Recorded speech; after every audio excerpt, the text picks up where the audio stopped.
Čaute všetci a vítajte pri mojom novom tagovom videu. Takže, tentokrát som si pre vás pripravila taký tag s názvom Random tag. Pretože otázky v ňom sú naozaj úplne, neviem, kto ich vymýšľal, ale veď uvidíte.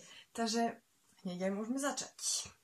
Takže, prvá otázka znie, bola si k učiteľom na škole niekedy drzá?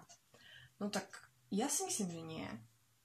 Ale to je zase veľmi subjektívny názor. Podľa niekoho áno, ale ja sa vždy snažím byť tak slušná, pretože si vážim tých učiteľov, že nás sa snažia niečo naučiť. Takže asi nie. Druhá otázka je, mala si niekedy záchvat, ktorý si nevedela vysvetliť? Nie. Tretia otázka. Ješ s otvorenými alebo zatvorenými ústami? Zatvorenými.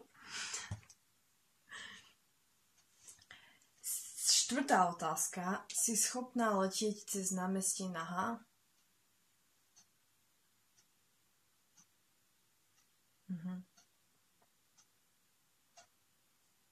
Nie.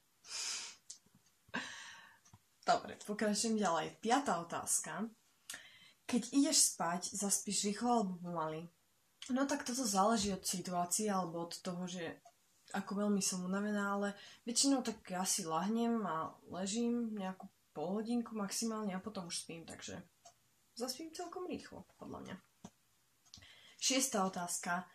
Ktorej z týchto vecí sa nemôžeš dotknúť? Broskyňa, váza, lúka, drevo alebo drôty?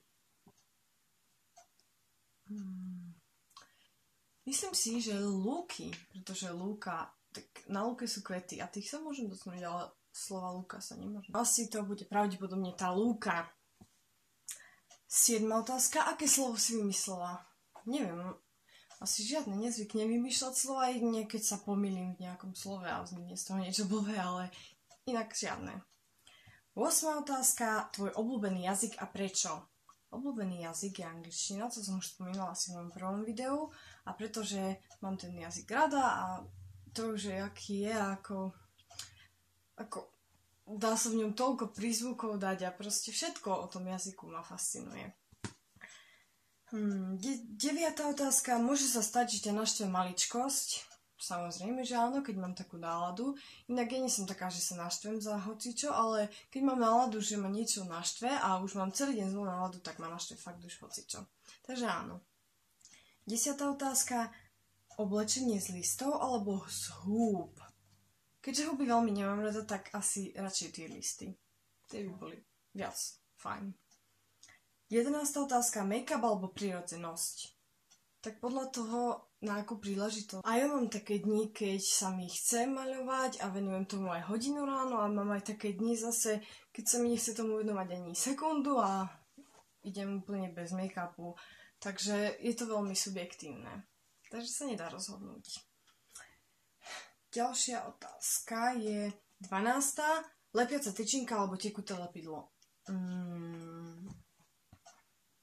Zaujímavé, veľmi zaujímavé, ale tak asi lepiaca tyčinka, pretože vždy aj na základnej škole, keď sme na výtvarnej robili niečo s lepidlom, tak sme mali to tekuté a ono sa mi polepili celé ruky od toho a všetko a nebolo to nejaké extra super, takže asi tá lepiaca tyčinka.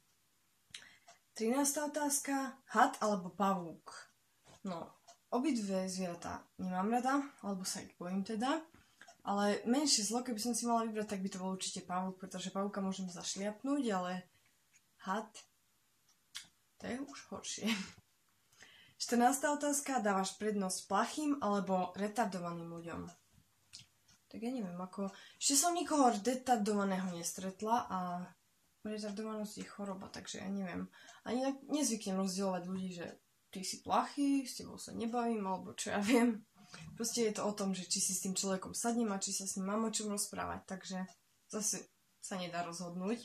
A posledná 15. otázka. Svetlo alebo tmavozelená farba? Určite tmavozelená, pretože ja mám radšej tmavšie odtiene farieb ako svetlé. Takže toto bolo pre dnešné video všetko. Dúfam, že sa vám tak páčil.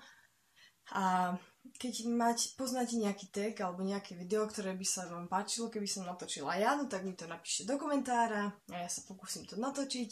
Keď sa vám video páčilo, dajte like, a keď nie, tak nie. A dúfam, že sa skoro vidíme pri ďalšom videu, takže čaute!